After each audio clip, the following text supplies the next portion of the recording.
There is no answer for what the Kansas City Chiefs are doing, so we're going to be going through that and 3 other stories in today's video. So make sure to like this video, and if you want more Kansas City Chiefs news content like this, make sure to subscribe to the channel by hitting that red button down below. The first story is the major component of Kansas City Chiefs' defensive improvement. In years past, Steve Spagnuolo's defensive unit had gotten off to slow starts before coming on strong to end the season. However, 2023 is different, as the Kansas City Chiefs have one of the NFL's best defenses. While defensive structure and philosophy are complicated, the Chiefs' improvement on the defensive side of the ball is more straightforward than that. Their personnel is more athletic and faster than in previous years, which allows Spagnuolo to use his creative designs as a trump card instead of a necessity. Bill Barnwell of ESPN calculated the average age of every NFL team's units, weighted by snap counts. By that metric, Kansas City has the youngest defense in the entire NFL.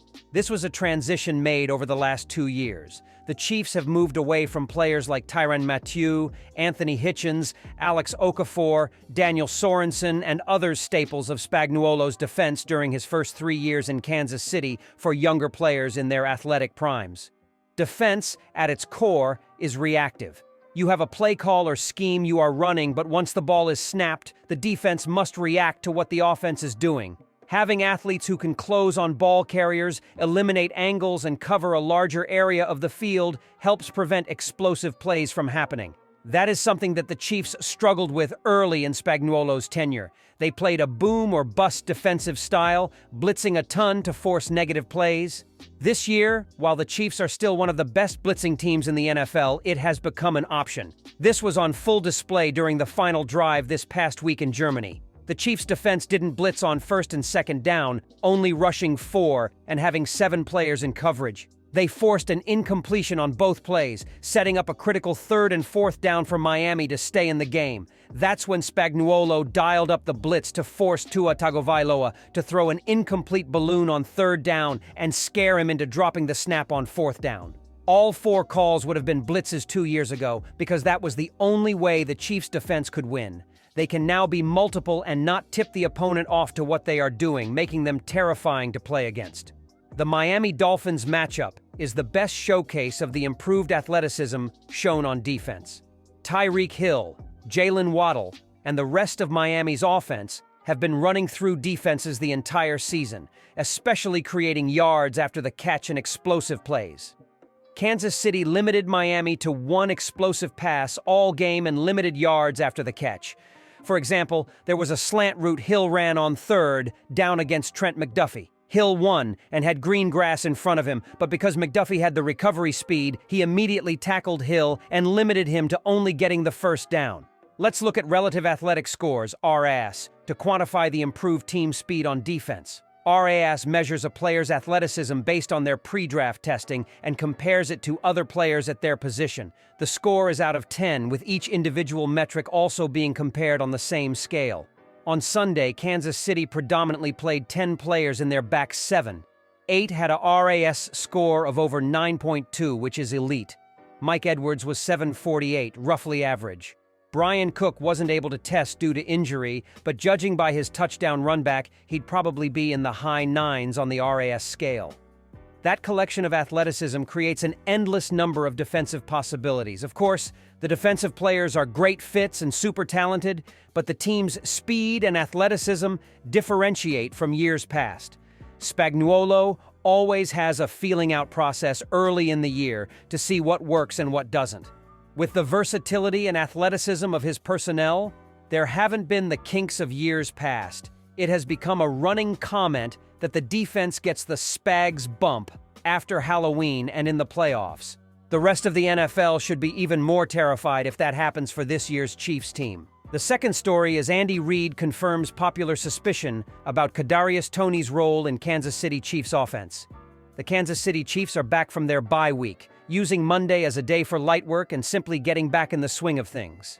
A Super Bowl LVII rematch against the Philadelphia Eagles looms on Week 11's Monday Night Football slate, leaving 7 days for both teams to get ready. Perhaps the biggest storyline for Kansas City in its first half of the season was the wide receiver room struggling. The team has been able to count on rookie Rashee Rice and veteran Justin Watson for the most part, yet everyone else on the depth chart has underdelivered. One of those players is Kadarius Toney, who was touted as a potential #1 wideout entering the season, but has since done little to justify that hype. He also simply hasn't seen the field a ton. Speaking on Monday afternoon, head coach Andy Reid was asked about Toney's lack of serious involvement on offense and his outlook for the rest of the season. Reid said the team is taking a cautious approach with the former first-round pick, citing his training camp injury as a contributing factor. "We'll just keep coming with him," Reid said. "I just want to remind everybody that he did have the knee surgery, so we're taking it easy with him up to this point, just making sure he can make it through the year in good health." Toney suffered the aforementioned knee injury on the first day of full-team practice at camp in July, leaving him out for the entire preseason. He came back in time for Week 1 and logged a combined 35 snaps in the Chiefs' first 2 regular season contests, although a toe ailment limited him to just 2 reps in Week 3 against the Chicago Bears. Over the next 3 games, the dynamic wideout saw his snap counts jump from 17 to 25 to 30, but things took a negative turn thereafter. Since Kansas City acquired Mecole Hardman in a trade with the New York Jets, Toney has been less and less involved on offense. He played 13 and 12 snaps, respectively, in weeks 7 and 8 before seeing that number drop to just 7 in Germany versus the Miami Dolphins. That marked a season-low total for a game in which Toney was perceived to be healthy, raising questions about whether this was a long-term play by the Chiefs and more of an effort to keep him safe for the stretch run of the season. Reid somewhat confirmed what many have been suspecting. "Listen, he played 7 plays last week," Reid said.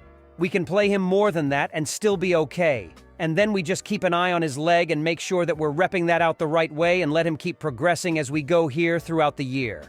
That's the important part. Among all pass catchers on the Chiefs, Toney ranks 4th in receptions this season. Despite that, he's 9th in yards and has a lowly 46.4% success rate. Instead of using him like a true receiver, Kansas City has leaned on Toney to be more of an opening script or situational player while fielding him for passes near the line of scrimmage. His current role workload combination isn't what anyone expected it to be coming into the year. Whether there's more in store for Toney moving forward remains to be seen. A season ago, he missed weeks 12 to 14 and logged just 5 snaps in his first game back, but then played 16, 19, and 18 to close out the regular season.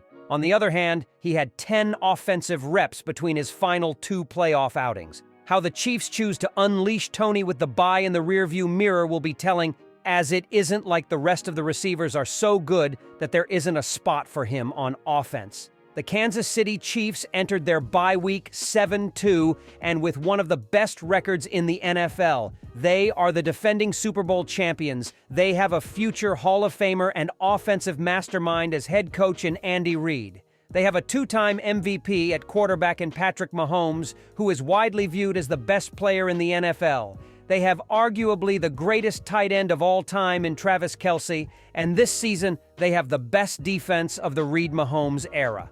When you look at this season through those qualifiers, there isn't much to complain about as a Chiefs fan. However, if you polled most KC fans, I think the vast majority would agree that the offense hasn't really found their groove yet this season. The Chiefs are averaging just 23.1 points per game, which was ranked 12th in the NFL, entering their bye. Their yards per game ranks slightly better at 7th overall with 368.7. They're still probably a top 10 offense in the NFL, but throughout the Reid-Mahomes era, they've consistently been better than just a borderline top 10 offense. The third story is Chiefs' priorities in the wide receiver should pay significant dividends for the Chiefs' offense in the second half.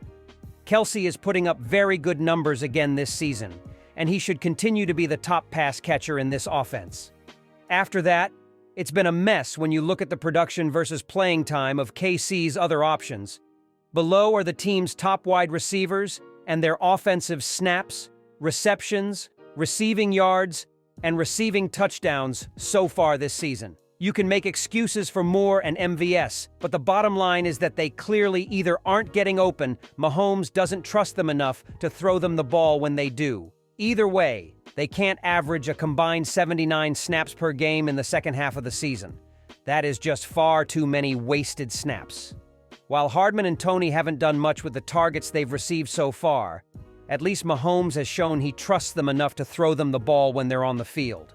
The real standout in these numbers is Rashee Rice, who has both received a lot of targets when on the field and produced in terms of yards and touchdowns when he has received the ball. Rice looks like a lock to be the Mackley Hill Award winner as KC's top rookie, and he simply has to be the #2 focal point of the passing attack for the remainder of the season. The good news is that the Chiefs were at least showing signs of understanding that before their bye.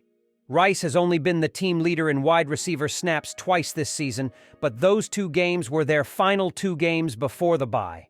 The problem is that even with those increased snaps, the Chiefs haven't always prioritized getting him the ball. In the Dolphins game, he received 2 early targets, including a touchdown catch, and then wasn't targeted again the rest of the game, despite Kansas City Chiefs offense struggling to move the ball in the second half.